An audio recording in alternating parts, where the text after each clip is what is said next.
Assalamualaikum warahmatullahi wabarakatuh. Selamat pagi, salam sejahtera, salam. Om Swastiastu, Namo Buddhaya, salam kebajikan, rahayu. Perkenalkan, nama saya Sahata Manalu, SHMH. Saya merupakan salah satu dosen tetap Yayasan Santo Thomas dengan nomor SK 0113 garing YST garing G38 garing 10.19 TMT terhitung masuk 01 Oktober 2019. Saya di sini membuat video ini tujuannya untuk melengkapi persyaratan Serdos 2025 PDD UKT PT. Mata kuliah yang saya ampuh, yang mana deskripsi mata kuliah hukum pidana, yaitu bagaimana supaya mahasiswa di sini memahami apa itu hukum pidana, bagaimana pemberian sanksi terhadap seseorang yang telah melakukan tindak pidana. Adapun capaian pembelajaran dari mata kuliah ini, yaitu bagaimana mahasiswa supaya dapat memahami dan menjelaskan tentang hukum pidana. Dan pertemuan-pertemuan yang akan saya sampaikan nanti kepada mahasiswa, mulai dari pertemuan pertama sampai ke pertemuan 14, pertemuan ke-15, ke-16 itu termasuk ke UTS dan UAS. Pertemuan pertamanya yaitu terkait dengan pendahuluan, di mana di sini definisi dari hukum pidana dan pembagian hukum pidana. Lalu pertemuan kedua itu terkait dengan azas legalitas yang berlaku dalam hukum pidana. Pertemuan ketiga, perbuatan pidana. Pertemuan keempat, pertanggungjawaban pidana.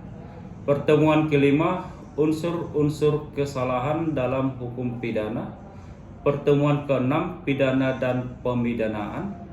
Pertemuan ke-7, waktu dan tempat terjadinya tindak pidana. Nah, nanti pertemuan ke-8 ini akan dilakukan evaluasi yang mana terkait dengan ujian tengah semester. Setelah itu nanti akan dilanjutkan pertemuan ke-9, percobaan atau fogging dalam tindak pidana. Lalu pertemuan ke-10, jenis-jenis percobaan dalam hukum pidana. Lalu ke-11, penyertaan dalam tindak pidana.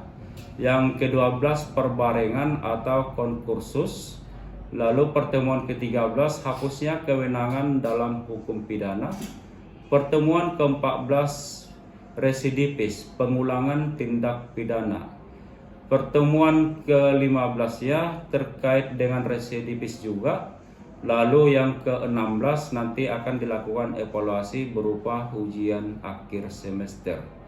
Adapun proses perkuliahan yang saya sampaikan kepada mahasiswa, yang pertama saya menyiapkan PowerPoint terkait materi, dan yang kedua saya persiapkan modul berupa buku ajar kepada mahasiswa, yang mana buku tersebut sudah saya tulis dengan judul hukum pidana. Lalu proses pembelajaran yang saya lakukan itu berupa diskusi kelompok, presentase, ceramah, dan tanya jawab. Di akhir perkuliahan saya memberikan tugas untuk mengulang kembali materi yang sudah saya sampaikan. Lalu proses penilaian saya menggunakan menurut bobot indikator penilaian yang sudah ditetapkan oleh perguruan tinggi, yaitu yang pertama ujian akhir semester dengan bobot nilai 35%, ujian tengah semester dengan bobot nilai 25%, etika dengan bobot nilai 10%, absensi dengan bobot nilai 10%, tugas dengan bobot nilai 20%. Jadi saya memberikan penilaian kepada mahasiswa itu tanpa membeda-bedakan anak didik saya, dan juga tidak memandang suku, ras, dan agama dari anak didik saya. Sekian dan terima kasih. Assalamualaikum warahmatullahi wabarakatuh. Salam, Om Swastiastu, Namo Buddhaya, salam kebajikan, Rahayu. Oke, baik, selamat pagi untuk kita semua. Ya, ini pertemuan kita pertama yang mana pertemuan ini bicara tentang hukum pidana. Ya, ini hukum pidana di mana sub pokok kita terbagi atas dua. Yang pertama itu definisi hukum pidana dan kedua pembagian hukum pidana. Baik, yang pertama kita masuk ke definisi hukum pidana. Saya kira saudara sudah sering ya mendengar apa itu kata hukum. Ya, kalau secara umum kita pahami, kalau awam mengatakan bahwa hukum itu seperangkat, ya, seperangkat aturan yang mana mengikat. Apa yang mengikat? Apa? Sanksi. Ada sanksi yang mengikat terhadap aturan yang ada. Ya, kita lihat di sini definisi hukum pidana itu aturan hukum yang mana mengikatkan kepada suatu perbuatan yang memenuhi syarat-syarat tertentu, suatu akibat yang berupa pidana. Ya, kata kuncinya di sini kita katakan akibat dari perbuatan, sehingga ada pertanggungjawaban pidana, ya. Jadi jika seseorang melakukan suatu kesalahan, tentu harus ada sanksi. Ini suatu teguran yang akan diberikan kepada seseorang yang melanggar hukum. Lalu ada syarat-syarat sehingga dikatakan seseorang melakukan perbuatan pidana. Ya, tentunya harus terpenuhi unsur sebagaimana telah diatur di dalam aturan dalam KUHP kita. Jadi tergantung apa yang diperbuat, ya. Kalau saudara melakukan pembunuhan, maka apa unsur dari pembunuhan tersebut? Bisa saudara lihat nanti di pasal 338. Artinya ada dengan maksud, ya, dengan sengaja melakukan perbuatan menghilangkan nyawa orang lain. Ada unsur subjektif dan ada unsur objektif terhadap unsur yang dilakukannya, ya, atas perbuatan yang dilakukan. Baik, kita lihat di bagian pembagian pidananya. Pembagian pidana itu ada dua, ada pidana pokok dan ada pidana tambahan. Ya, pidana pokoknya ini kalau saudara lihat ini diatur di dalam pasal 10 KUHP kita. Jadi yang pertama itu hukuman mati, yang kedua hukuman penjara, yang ketiga hukuman kurungan, dan keempat hukuman denda. Ini pidana pokok, ya. Kalau tambahan ini artinya di luar dari pidana pokok, ya. Otomatis pidana pokok ini harus dijatuhkan kepada seseorang yang melakukan kesalahan. Tambahannya yaitu pencabutan hak-hak tertentu. Baik, selamat pagi. Pertama saya mau absen dulu kehadiran saudara Samuel Santuri, Christine Erbarus, Pania Santuri, Jolie Krisyondra, Arta Hutahaya, Pak Togi. Kita lalu membahas tentang asas-asas hukum pidana. Ya, ada beberapa asas hukum pidana. Yang pertama itu asas legalitas. Ini terdapat di pasal 1 KUHP. Lalu yang kedua asas nullum delictum nulla poena sine praevi lege. Lalu yang ketiga asas teritorial, asas perlindungan, asas personal dan asas universal. Ya, kita pertama masuk ke asas legalitas, di mana ini diatur di dalam pasal 1 KUHP. Jadi mengapa harus di pasal 1? Karena ini memang sebagai fundamental ya, sebagai fondasi terhadap aturan-aturan yang terdapat di dalam KUHP.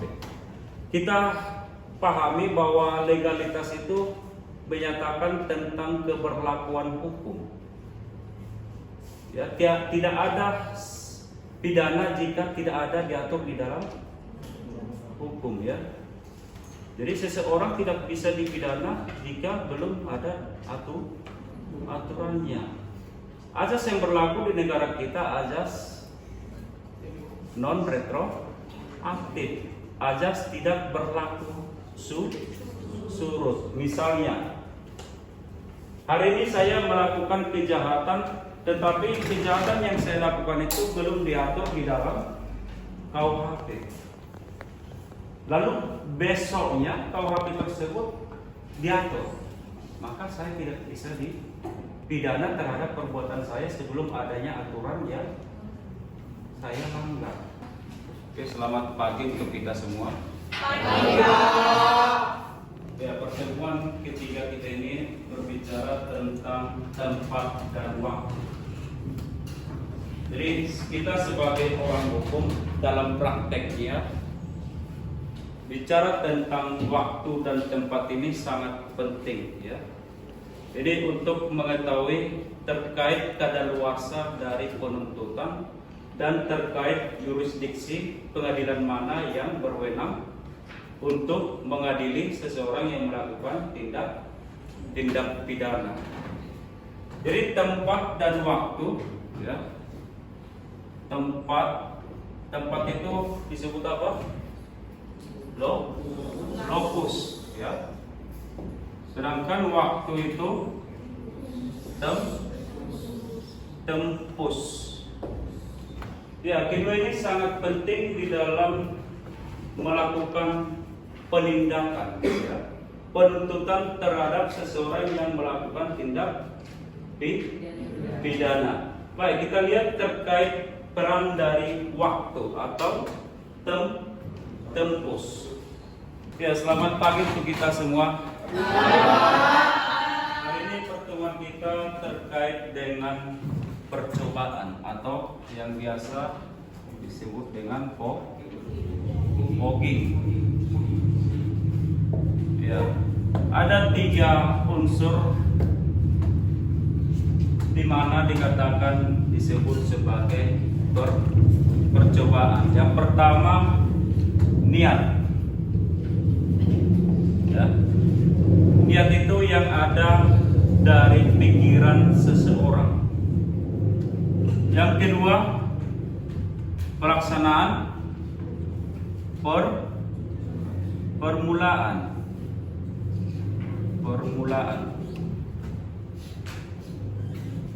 Lalu yang ketiga, tidak sempurnanya pelaksanaan sehingga dikatakan sebagai percobaan. Jika ini sempurna, maka disebut dengan tindak pidana. Ya. Percobaan tindak pidana ketika ada niat, ketika ada pelaksanaan permulaan, namun tidak sempurna disebut dengan percobaan. Kenapa? Misalnya saya ingin membunuh, ya. Maksud tujuan saya itu ingin membunuh, tetapi tidak mati. Maka saya disebut dengan percobaan pembunuhan. 338. Berapa tahun? 12 tahun? 15 tahun? Berapa? Pembunuhan?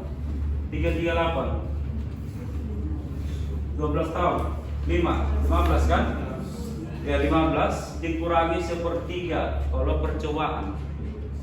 Jadi pidana utamanya dikurangi sepertiga, maka itu yang akan dipidanakan ke saya. Ya. Tetap saya dipidana, tetapi tidak lagi pidana pembunuhan, tetapi percobaan dikurangi sepertiga dari pidana utama. Baik, ada yang mau bertanya terkait dari materi kita pertama sampai sekarang ini? Ada yang mau kita ulas kembali? Ya, silakan. Siapa namanya? Nama saya Pania. Pania. Ya, silakan Pania. Kayak misalnya contoh kasus, misalnya saya bunuh diri. Bunuh diri. Ya, misalnya saya bunuh diri, tapi tidak jadi terbunuh gitu. Ya, saya Mencoba untuk melakukan bunuh diri, ya, terhadap dirimu kan? tapi tidak mati. Tapi tidak mati. Ya. Itu saya tidak pidana atau enggak? Ya, sekarang gini, ada tidak yang membantu melakukan percobaan bunuh diri? Tidak. Artinya ada tidak orang lain yang mengetahui bahwa sedang melakukan percobaan bunuh diri? Tidak. Terus kalau orang lain tahu, malu pasti kan? Mencoba bunuh diri tetapi tidak mati. Ya. Mengapa sampai mau bunuh diri? Pertanyaannya dulu kan? Pasti ada sesuatu perbuatan yang kita lakukan yang salah di hadapan orang lain. Lalu ada penyesalan. Saudara melakukan pencobaan bunuh diri, maka tidak ada satu orang pun yang bisa dituntut. Memang nyawa kita itu dilindungi oleh negara, di mana diatur di dalam hukum publik, ya, KUHP. Jadi hal ini tentu tidak ada satu orang pun yang bisa menghilangkan nyawa orang lain kecuali dirinya sendiri.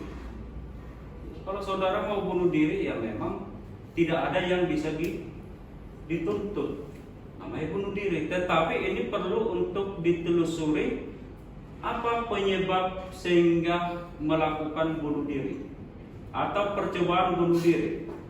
Mungkin saja ada yang menghasut, ya, ini terkait dengan penyertaan. Ada orang yang turut menyuruh melakukan supaya bunuh diri. Maka orang yang turut menyuruh itu bisa dipidana. Menyuruh orang lain untuk melakukan bunuh diri.